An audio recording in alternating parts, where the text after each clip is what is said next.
عزیزان گرامی،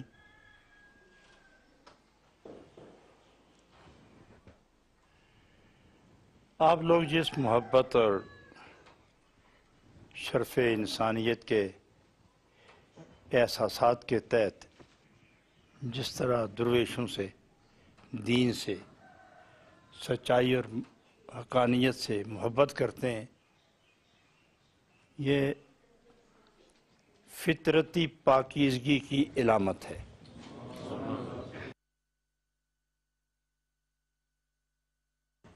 انسان ذاتی طور پر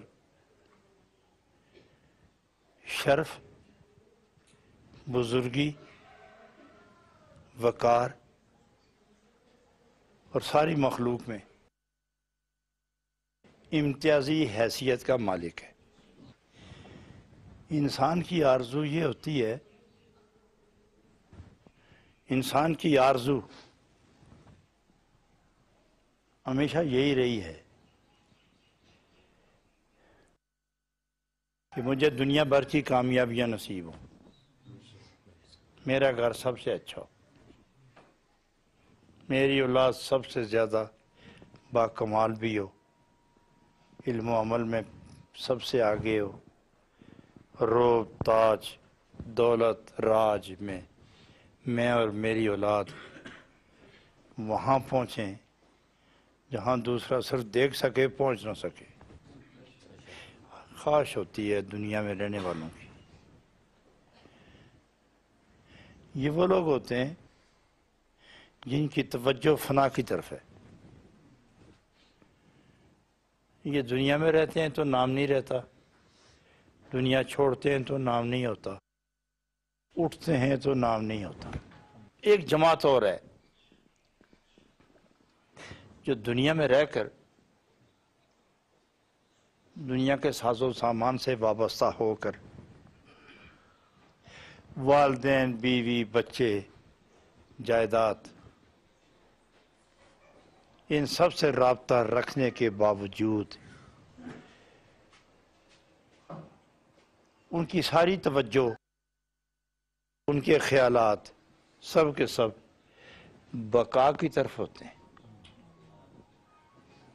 گویا یہ لوگ دنیا میں رہ کر دنیا کے خالق اور مالک کے ساتھ ہوتے ہیں، اور وہ لوگ کہ یہ دنیا میں رہ کر دنیا ہی کے لیے زندہ ہوتے ہیں، یہ لوگ انتہائی ناکام، انتہائی پشیمان، انتہائی حیران اور ہر وقت مبتلا دکھ ہوتے ہیں۔ اور جو لوگ دنیا میں رہ کر اپنے رب کی تلاش و جستجو، محبت، عبادت اور پیار میں مصروف رہتے ہیں، گویا یہ گندا لباس دنیا کا اتار کر نیا لباس پاک صاف پہن کے مالک کی طرف جانے کی کوشش میں لگے رہتے ہیں۔ آپ نے دیکھا ہوگا، آپ بڑے تجربہ کار، سنجیدہ، ذی فہم لوگ تشریف فرما ہیں، کتنا ہی باعزت انسان کیوں نہ ہو، کتنا ہی باروب انسان کیوں نہ ہو، ملک کا بادشاہ سمجھ لیں، کتنا وہ باروب ہوتا ہے، کتنا باوقار ہوتا ہے، لیکن ٹوپی اتر گئی، قمیض اتر گئی، بنیان اتر گئی، شلوار اتر گئی، پتلون اتر گئی، سر سے پاؤں تک ننگا ہے۔ بتاؤ کون آدمی ہوگا جو صدر صاحب سے معانقہ کر کے ملے گا، اور کون آدمی ہے جو کھلی آنکھوں سے دیکھے گا، اور کون ہے جو اس کو عزت سے دیکھے گا؟ تو معلوم ہوا کہ یہ انسان فانی، محدود ہے، اس کی عزت لباس کے ساتھ ہے، اور لباس اتر جائے، لباس اتر جائے تو آدمی کی عزت خاک میں مل جاتی ہے۔ تو اللہ رب العالمین نے بھی یہی فرمایا، وَلِبَاسُ التَّقْوَى خَيْرٌ، تم ایسا لباس کیوں پہنتے ہو جو آج بھی اترنے والا ہے، کل بھی، اور جب ننگے اٹھائے جاؤ گے تو کتنی ذلت ہوگی، تمہارا لباس تم سے چھین لیا جائے گا، تمہارا لباس تم سے اتروا دیا جائے گا، سر سے پاؤں تک ننگے برہنہ ہو جاؤ گے، رسوائی ہوگی، آنکھ اٹھانے کے قابل نہیں ہوگے، تو تم اپنی ذلت پر مطمئن کیوں ہو؟ تم اپنی ذلت اور اس بے حیائی پر راضی کیوں ہو؟ تم نہیں چاہتے کہ اللہ اور اللہ کے رسول کے سامنے اور سارے انبیاء، مرسلین اور کل کائنات جب کھڑی ہوگی اور آپ کو ننگا کر دیا جائے گا تو اس بات پر آپ راضی کیوں ہیں؟ تو رب نے فرمایا کہ اگر عقل ہے اور ایمان ہے اور میرے ساتھ تعلق رکھنا چاہتے ہو تو وہ لباس پہنو جو تمہیں دنیا میں بھی باعزت رکھے، اور جب قیامت میں آؤ تو لباس کے اندر آؤ۔ کون سا ہے وہ لباس؟ فرما وہ لباس التقوی خیر، وہ پاکیزہ لباس، وہ تقوی ہے، وہ پرہیزگاری ہے، وہ نبی پاک کی اطاعت شعاری ہے، وہ سجدہ گزاری ہے، وہ عبادت ہے، وہ روزہ ہے، وہ بندگی سے جو زینت انسان کی روح میں اور روح کا نور جو چہرے پر اور جسم پر آتا ہے، اور شریعت جو بندے کی حفاظت کرتی ہے، اور طریقت جو بندے کو خدا کی طرف لے جاتی ہے اور نبی پاک کے بارگاہ میں قبول کر لیتی ہے، تم اس فانی چیز کو چھوڑو نہیں، ساتھ رکھو، مگر دل اس دولت کے ساتھ لگاؤ جو کبھی تمہیں ذلیل نہ ہونے دے۔ وہ بندگی ہے، اور بندگی کے بعد جو زندگی ملتی ہے وہ عزت والی زندگی ہوتی ہے۔ اگر دنیا میں رہ کر عبادت کرنا جہاد نہ قرار دیا جاتا تو اس کی بھی اتنی بڑی اہمیت نہ ہوتی۔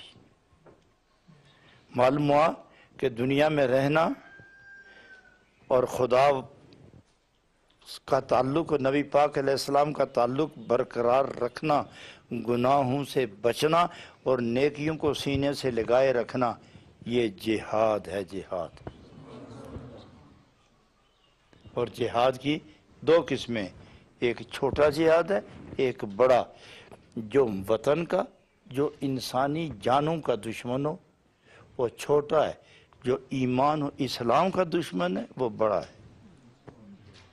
چھوٹا جہاد کبھی کبھی ہوتا ہے، سرحدوں پر لڑائی ہوتی ہے، فوجیں حملہ کرتی ہیں، فوجیں جواب دیتی ہیں، بادشاہوں سے ٹکراتے ہیں، بادشاہ اپنی قوت سے جواب دے کے اپنا ملک خالی کرواتے ہیں، یہ بھی جہاد ہے۔ اور جب کفر اسلام کی طرف رجوع کرے کہ اب اسلام کے چراغ بجھائے جائیں تو اس کے مقابلے میں اسلام کی روشنی اور پھیلانے کے لیے جو لوگ کوشش کرتے ہیں انہیں مجاہد کہا جاتا ہے، اور جو اس پاکیزہ کوشش میں جان دے دیتے ہیں انہیں شہید کہا جاتا ہے۔ وہ دنیا میں بھی زندہ ہیں، قبر میں بھی زندہ ہیں، وہ حشر میں بھی زندہ ہیں۔ یہ چھوٹا جہاد ہے۔ اگر آپ اندازہ لگائیں کہ چھوٹے جہاد کا اگر یہ عالم ہے کہ جان جائے تو بندہ زندہ، ہار جائے تو باعزت، جیت جائے تو باعزت، جیت گیا تو باعزت، ہار گیا تو باعزت، مر گیا تو ہمیشہ زندہ، یہ کون سا جہاد ہے؟ چھوٹا۔ اور بڑا جہاد معلوم ہوا کہ اس کی حقیقت بھی بڑی ہوگی، اس کا نتیجہ بھی بڑا ہوگا، اس کے لیے عمل بھی کوئی بڑا عمل ہوگا، اس کے نتائج بھی کوئی بڑے نتائج ہوں گے۔ نبی اکرم صلی اللہ علیہ وسلم نے ارشاد فرمایا، آدھا عدوک نفسک الذی بین جنبیک، جانتے ہو تمہارے دشمنوں میں سب سے بڑا دشمن کون سا ہے؟ جانتے ہو، سمجھتے ہو اس بات کو کہ تمہارے دشمنوں میں جو تمہارا دشمن ہے اس میں سے سب سے بڑا دشمن کون ہے؟ نفسک الذی بین جنبیک، یہ جو تمہارے دو پہلو کے درمیان دل رکھا گیا اور دل پر جو شیطان مسلط ہے اس سے بڑا دشمن اور کوئی ہے ہی نہیں۔ اچھا اسے بڑا کیوں کہا؟ کافر سے تلوار، لاٹھی، کلاڑی لے کے لڑو، رائفل، بندوق، کلاشن کوف، ایٹم بم چلاؤ، مارو مرو، کافر مر گیا تباہ ہوا، مسلمان مر گیا زندہ ہو گیا۔ جیتا رہا تو غازی، جیت گیا تو مجاہد، جیت گیا تو غازی، ہار گیا تو مجاہد۔ درجہ پھر بھی ہے، جیتنے میں بھی درجہ ہے، ہارنے میں بھی عزت ہے۔ لیکن آدھا عدو کا نفس کا الذی بین جنبیک، ایک ایسا بھی دشمن ہے کہ جو سب سے بڑا ہے، اس کا ساتھ لڑائی۔ پھر یہ سوچو کہ جو چھوٹا دشمن ہے، گاہے گاہے گاہے ماہے کبھی کبھی لڑائی کا موقع ملتا ہے۔ دشمن حملہ نہ کرے تو مسلمان زیادتی نہیں کرتا، دشمن سرحدیں توڑ کے اندر نہ آئے تو مسلمان سیلف ڈیفینس میں کام نہیں کرتا۔ تو معلوم ہوا کہ ابتدا کافر کرتا ہے فساد کی، اور اس فساد کو ختم کرنے کے لیے اسلام اپنی قوت کا مظاہرہ کرتا ہے۔ اور مسلمان جب مجبور ہو جائے، کافر پھر بھی نہیں چھوڑتا، چونکہ وہ دشمن ہے، اور کافر جب مجبور ہو جائے تو مسلمان معاف کر دیتا ہے، چونکہ اسلام میں تباہی نہیں، امن ہے۔ یہ تو ہوا چھوٹا جہاد، مرو تو زندہ اور زندہ رہو تو غازی مجاہد، ہر دو حالتوں میں اللہ کی رحمت۔ اور بڑا جہاد نفس و شیطان کے ساتھ لڑائی، اور وہ کبھی کبھی، اور یہ صبح بھی شام بھی، رات بھی دن بھی، چلتے ہوئے بھی بیٹھے ہوئے بھی، تنہا ہو تو بھی، اکیلے ہو تو بھی جہاد جاری ہے، دشمن کے ساتھ لڑائی جاری ہے۔ اور اس دشمن کے ساتھ لڑتے ہوئے اگر آدمی جو غازی ہے، مجاہد ہے، ہار گیا تو آدمی بے ایمان ہو گیا، اور جیت گیا ولی اللہ ہو گیا۔ ہار گیا، بے ایمان ہو گیا، موت کفر پر آئی، اور جیت گیا ولی اللہ ہو گیا۔ اور فائدہ پچھلے گناہ معاف، آئندہ کی زندگی کی ضمانت اور حفاظت کا اعلان۔ اور چھوٹے جہاد میں مر گیا تو بچ گیا، گیا جنت میں، اور زندہ رہا تو پچھلے تو ہوئے معاف، آئندہ کی ضمانت نہیں۔ اور اگر شیطان کے ساتھ آدمی جیت گیا تو پچھلے معاف ہو گئے، آئندہ کی ضمانت مل گئی، اسے محفوظ کہتے ہیں۔ اور جو محفوظ ہو وہی معزوز ہوتا ہے۔ اور معزوز، جب شیطان سے بندہ محفوظ ہو جائے پھر وہ معزوز ہوتا ہے، اور معزوز اس کو کہتے ہیں جس کے پردے اٹھ جائیں اور جلوے اس کی روح پر اترتے شروع۔ آپ کو یاد ہوگا کہ ہم نے گفتگو اس جگہ سے شروع کی تھی کہ انسان کی عزت عام ہو کے خاص، چھوٹا ہو کے بڑا، شہری ہو کے دیہاتی، ان پڑھ ہو کے پڑھا ہوا، اندھا ہو یا آنکھوں والا، اس کی عزت لباس کے ساتھ ہے۔ الناس باللباس، اس کی عزت لباس کے ساتھ ہے۔ اور آپ دیکھتے ہو کہ جب لباس پہنتے ہو، زیب تن کرتے ہو، تو شاید ہو سکتا ہے گاؤں میں رواج نہ ہو، لیکن شہروں میں یہ رواج ہو گیا ہے۔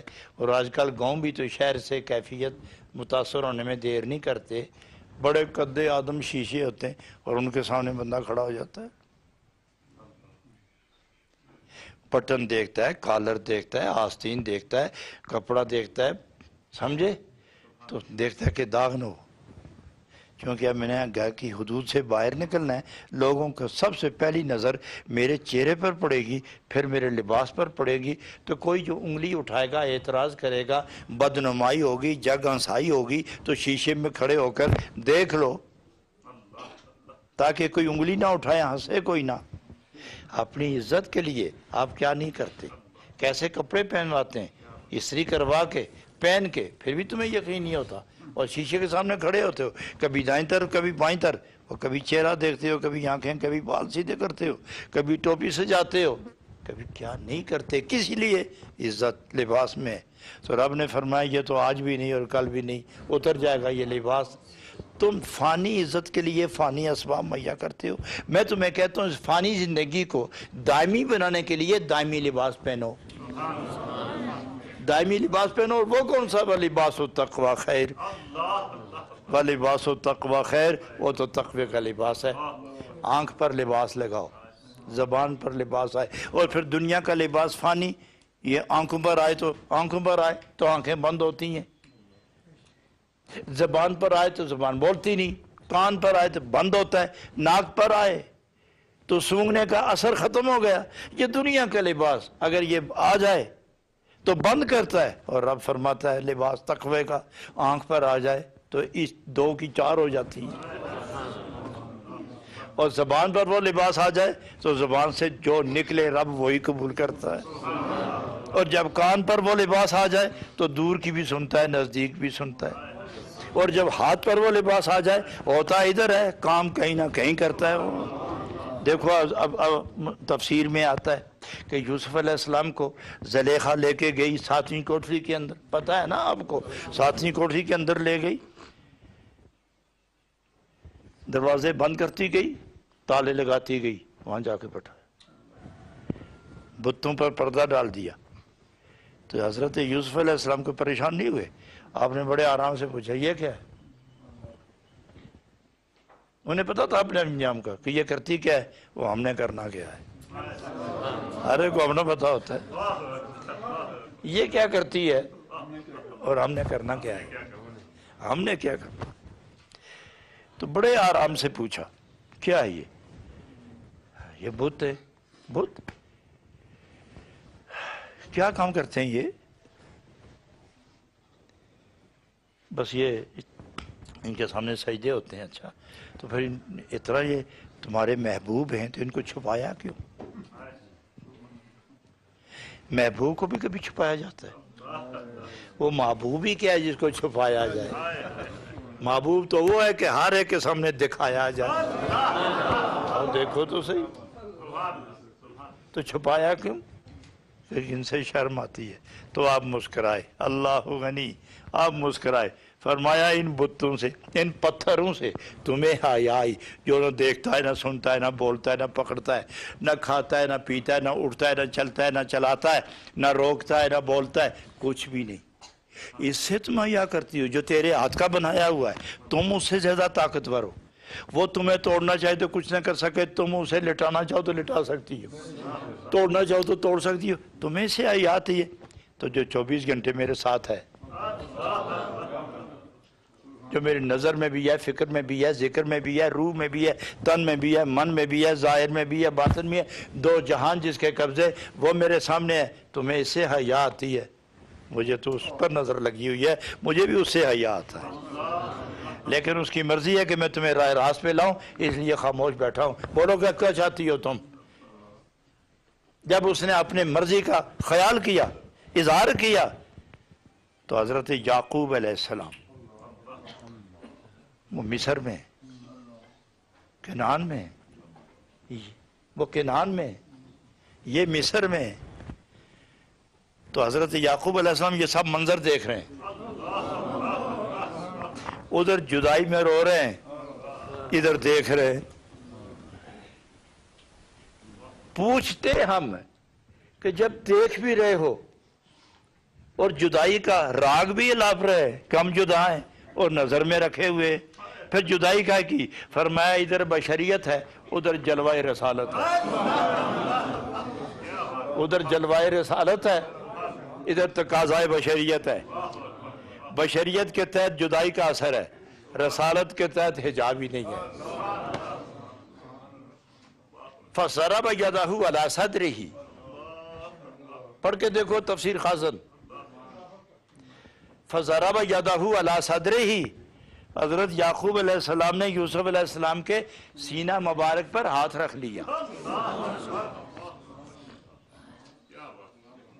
فَخَرَجَ شَهْوَتُهُ مِنْ نَامِلِهِ، تمام بشری احساسات و خیالات و جذبات و اثرات مضمرات انگلیوں سے باہر نکل گئے، من اناملہ، خارج ہو گئے۔ تو جب انہوں نے اپنے والد گرامی علیہ السلام دیکھا تو آپ کھڑے ہو گئے، کھڑے ہو گئے۔ تو ہے نا کہ وہ اگر اللہ کی نشانی نہ دیکھتے تو وہ اللہ کی نشانی کیا تھی؟ یہی یعقوب علیہ السلام کا ہاتھ ہی تو اللہ کی نشانی ہے۔ جب صرف ایک ہاتھ اللہ کی نشانی ہے تو یعقوب علیہ السلام کے دل کا حال کیا ہوگا، آنکھوں کا حال کیا ہوگا؟ یہ مجسم اللہ کی نشانی ہے۔ اس میں سے ایک ہاتھ دکھایا تو یوسف علیہ السلام بڑے پیار سے اٹھے اور چلنا شروع ہو گئے، دروازے کھلنے شروع ہو گئے۔ یہ دروازے کھولنے والا کون تھا؟ وہ زلیخا خود حیران تھی، تالا میں نے لگایا، کنڈی میں نے چڑھائی، بند میں نے کیے، کھولنے والا کون ہے؟ نہ اندر کوئی اور ہے نہ باہر کوئی اور ہے۔ تو بتانا یہ چاہتے تھے کہ زلیخا تیری عقل اور تیری نظر نبی کے جوتے سے بھی اوپر نہیں جا سکتی، اور نبی اللہ کی قوت سے جدھر جاتا ہے پوری خدا کی مشیت و قوت اس کے ساتھ ہوتی ہے۔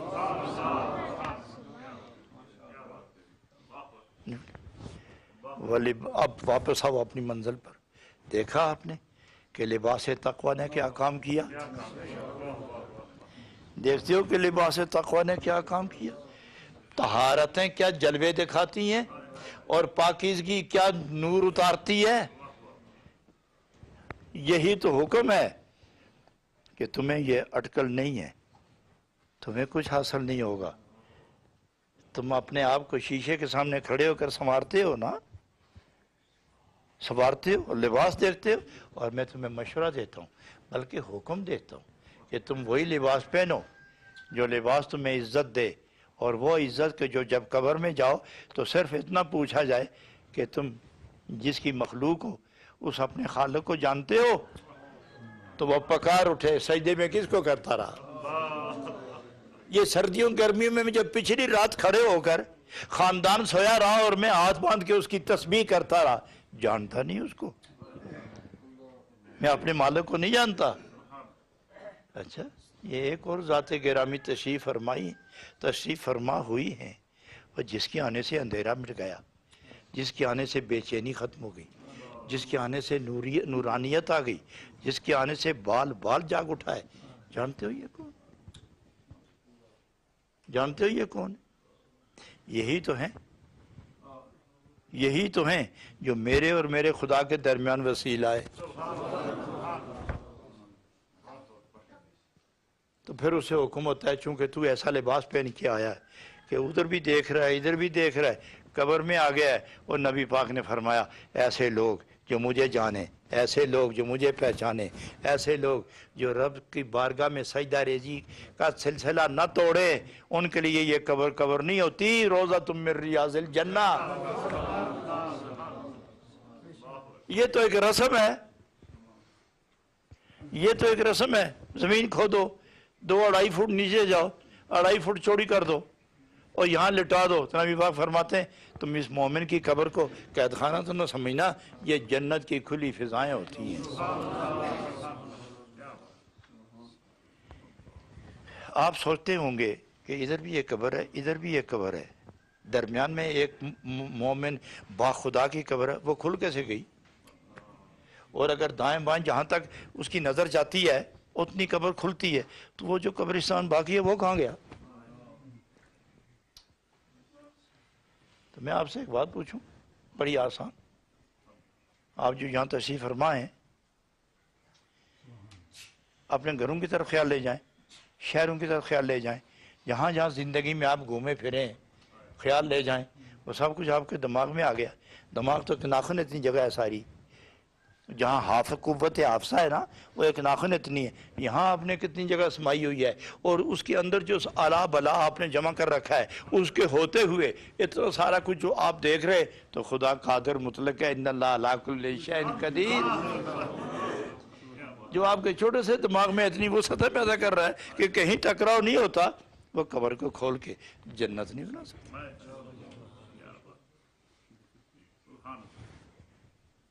تو یہ کن لوگوں کے لیے ہے؟ جنہوں نے اپنی جوانی بچا لی، جنہوں نے بڑھاپا سنبھال لیا، جوانی بچا لی، جنہوں نے رب کے ساتھ بے ریا محبت کا اعلان کر دیا۔ اور جنہوں نے نبی پاک صلی اللہ علیہ وسلم کی غلامی اس انداز میں کی کہ اپنی سوچ سے بالا، اپنے ارادے سے بلند، اپنی سوچ سے بلند، اور نبی کی ذات جن کی خوبیاں گننے میں نہ آئیں، ان کے جوہر خیال میں کیسے آئیں گے؟ جو خوبیاں گننے میں نہ آئیں، ان خوبیوں کا نور میرے اور آپ کے خیال کے احاطے میں کیسا آئے گا؟ اور خیال کتنا وسیع ہے، مشرق سے مغرب تک یہ خیال گھوم جاتا ہے، اور جو جو چیزیں آپ دیکھتے ہیں یہ یہاں جمع ہوتا ہے، لیکن ذات نبی اور صفات نبی اس چھوٹے سے دماغ میں نہیں، کونین میں نہیں سما سکتے۔ تو آپ سب کے لیے پیغام کیا ہے؟ وَلِبَاسُ التَّقْوَىٰ،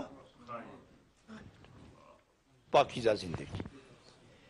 عزیزان گرامی، عقل مند وہ ہے جو ذلت اور غلاظت، معصیت، قباحت، کساوت، میل کچیل اور شیطان کی طرف میلان سے اپنا آپ روک لے، اور اسی کو مجاہد کہتے ہیں۔ ایک ولی اللہ، اب میں ساری گفتگو ختم کرتا ہوں، ایک اس سارے حال کے پیش نظر ایک واقعہ آپ کو بتاؤں۔ ایک شخص گیا اپنے پیر کے پاس، ایک پیر کے پاس، حضرت جی مرید ہونے آیا ہوں لیکن شرط ہے۔ آپ نے فرمایا بولو۔ کہ میں گناہ نہیں چھوڑ سکتا، بدکاری نہیں چھوڑ سکتا، شراب نہیں چھوڑ سکتا، اور جوا نہیں چھوڑ سکتا۔ یہ تین گناہ میرے اندر ہیں، بدکاری، شراب خوری، جوا بازی۔ تو آپ نے فرمایا کوئی بات نہیں، تم مرید ہو جاؤ تو کرتے رہنا یہ کام، لیکن دو تین شرطیں میری بھی ہیں، تم وہ شرطیں قبول کر لو، تیری شرطیں میں قبول کر لوں گا۔ تو میرے وفادار مرید بنو، میں تمہارا ہمدرد پیر رہوں گا۔ شرطیں تیری میں نے سن لی ہیں، میری تھوڑی مختصر سی ہیں کہ تمہیں کون کہتا ہے گناہ نہ کرو، کرو۔ میں کہتا ہوں تم میرے مرید بنو، گناہ کرو، بدکاری جب بھی موقع ملے کرو، لیکن ایک خیال رکھنا ایسی جگہ جا کے کرنا بدکاری جہاں خدا تمہیں نہ دیکھے، اللہ نہ دیکھے۔ کر لینا، چونکہ خدا دیکھے گا نہیں تو دعویٰ ہی نہیں ہوگا، جب دعویٰ ہوگا تو پھر گواہی نہیں ہوگا۔ اور اس نے سمجھا کہ پہلی اینٹ یہ ہے تو اب بھی دیوار باقی ہے، نہ جانے اور کیا ہوگا۔ فرمایا حضرت جی دوسری یہ ہے کہ اگر گناہ نہیں چھوڑتے، جوا کھیلنا ہی ہے، بدکاری کرنی ہی ہے، شراب پینا ہی ہے، اور یہاں چھپ نہیں سکتے، تو پھر ایسا کرو کہ خدا کی جو خدائی کی حدود ہے نا، اس سے باہر نکل جاؤ۔ یہاں کوئی چوری کر کے اگر انڈیا چلا جائے تو وہ پولیس نہیں پکڑ کے قید کرتی، تم خدا کے مملکت جو ہے، خدا کی مملکت کی حدود، اس سے باہر نکلو۔ تو اس نے عرض کیا للہ ما فی السماوات و ما فی الارض، کوئی جگہ ایسی نہیں جہاں اس کا قبضہ نہیں ہے اور جہاں اس کی نظر نہیں۔ میں چھپ بھی نہیں سکتے کہ لا یخفی علیہ شیء، کچھ بھی نہیں ہوتا۔ پھر یار ایک بات اور کر لو، پھر مرید ہونا ہے نا تو ایک بات اور کر لو کہ جب تک بندے کے اندر طاقت نہ ہو آدمی گناہ نہیں کرتا۔ گناہ اس وقت کرتا ہے کہ جسم طاقتور ہو، 106 بخار ہو، چکر آ رہے ہوں، پیچس لگے ہوں،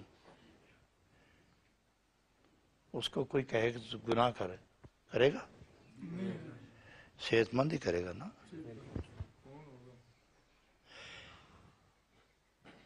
تو جب تک طاقت ہے وہ آدمی گناہ کرتا ہے۔ تو یہ طاقت محتاج ہے رزق کی،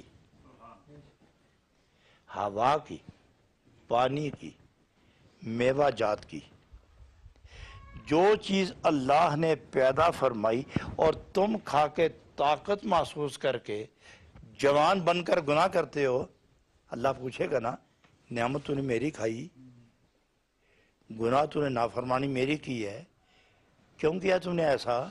تو تو نے خدا کا رزق کھانا چھوڑنا ہے تاکہ تو خدا کو جواب دے دے اور کدو میں تہاڈا رزق کھا کے کیتا گڑبڑ کی تھی، کب میں نے تیرے رزق کے بدلے میں یہ گناہ کیا ہے؟ میرا تو اپنا کام تھا، حتیٰ کہ تو اپنے جسم کا گوشت بھی کاٹ کے کھائے گا نا تو یہ بھی اللہ ہی کی ملکیت اور مخلوق ہے، چھوڑ دے اس کو۔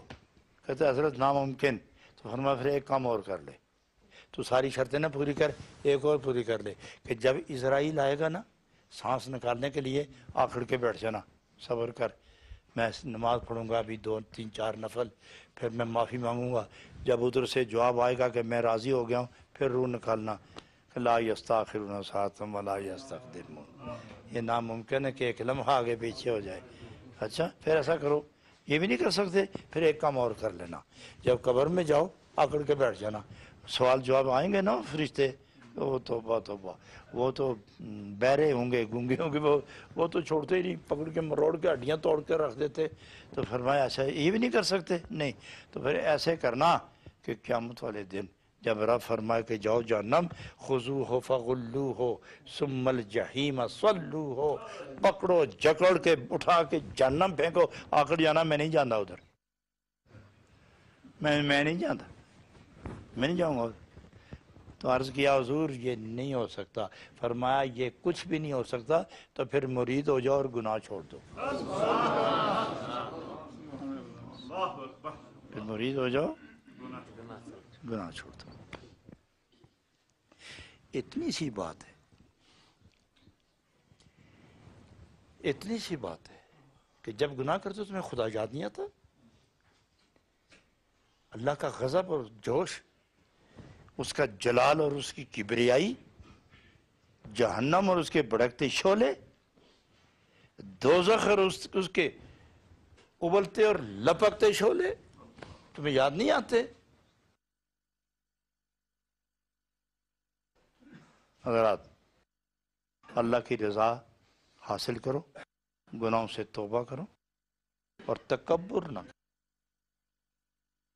جو صوفی، مولوی، قاضی، جو امیر، غریب، چھوٹا بڑا انسان، مسلمان، کافروں کی بات نہیں کرتا، مسلمان کی بات کرتا، تکبر کرے اس کی نیکیاں برباد ہوتی ہیں اور وہ کبھی جنت کی خوشبو بھی نہیں سونگے گا۔ وہ صاف روایات میں آتا ہے ایک نیک آدمی، بہت نیک، قیامت ہوگی، آرڈر ہوگا، حکم ہوگا، فیصلہ ہوگا اس کے حق میں، جنت بھیجو، جب فارغ ہوگا تو اس کو حکم ہوگا جاؤ جنت۔ اچھا وہ آہستے آہستے، نخرے نال، غرور تکبر کے ساتھ آہستے آہستے قدم اٹھاتا ہوا جنت کی طرف جائے گا، تو اللہ فرشتے سے فرمائے گا ذرا اس کو پکڑ کے پوچھو کہ اس صوفی کی کوئی صحت خراب نظر آتی ہے، ایسا ٹورن نہیں ہوتا، کوئی تکلیف ہے ایسا؟ تو وہ پوچھیں گے اس سے کیا ہوا تجھے؟ کچھ نہیں۔ تو پھر چلتے کیوں بیمار کی طرح؟ نہیں بیمار کی طرح نہیں، بڑے مزے سے جا رہا ہوں، میں نے تو کمائی کی ہے، جنت جانا ہے، میرا اپنا گھر ہے، جب جاؤں۔ اچھا یہاں رک جاؤ، امر الہی یہ ہے کہ رکو، اور ایک اور آئے گا حساب کرو۔ اللہ کریم کیا حساب کرے؟ گنہگار ہے، نیکی ایک نہیں، حساب کیا ہوگا؟ فرمایا پھر پکڑو یہیں سے، ٹانگیں باندھو، ہاتھ باندھو، لوہے کی زنجیر جانوی، اس سے اس کو باندھ کے جہنم اوپر پھینکو تاکہ 500 سال نیچے کی طرف جاتا رہے۔ تو یہ جب یہ بات سنے گا تو اٹھ کے دوڑ پڑے گا، ایک دم دوڑے گا جہنم کی طرف، اور قریب پہنچے گا تو اللہ فرمائے گا فرشتے کو پکڑ لو، اس کو پکڑ لے، کھینچ لاؤ واپس۔ پوچھو یہ جہنم کو تیری خالہ کا گھر تھوڑا ہی ہے، یہ تو عذاب کا مرکز ہے، کیوں جا رہے تھے دوڑ کے؟ تو اس نے کہا کہ بات اصل میں یہ ہے کہ ساری دنیا دیکھ رہی ہے، میں دنیا میں بھی تیری بات نہیں مانی، تو یہاں جب فرشتے مجھے پکڑ کے لے جائیں گے نا تو دیکھنے والے یہ سمجھیں گے کہ یہاں آ کے بھی اس بد نصیب نے خدا کے حکم کی نافرمانی کر دی، اس لیے باندھ کے لے جا رہے، تو میں خود دوڑ رہا ہوں۔ میں جہنم میں جانا ضروری ہے نا، تو میں کیوں نہ دوڑوں، جہنم میں چھلانگ لگاؤں، تاکہ میری اس ادا پر تو راضی ہو جائے۔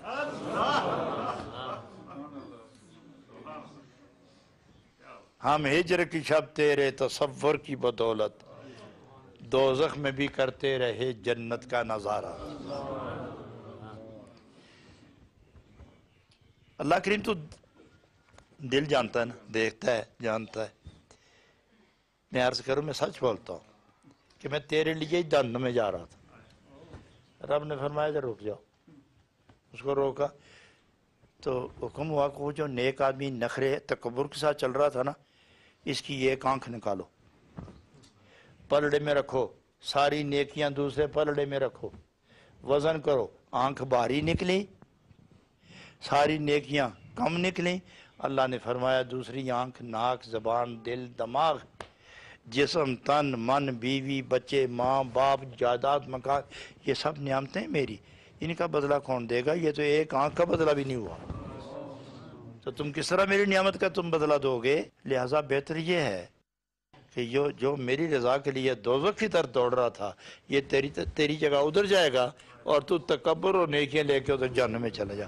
تو اس طرح ان دونوں کا تبادلہ ہوا، نیکی تھوڑی ہو یا زیادہ، عاجزی اختیار کرو، اور کبھی اعتبار نہ کرنا کہ آج میں نے بڑے نفل پڑھے ہیں، بڑی نمازیں پڑھی ہیں، بلکہ یوں کہو کہ اللہ آج تو نے توفیق دی ہے، کل بھی عطا کرنا کہ میرا یہ سر تیری بارگاہ میں جھکا رہے۔ باقی نمازوں پر میں اعتبار نہیں کرتا،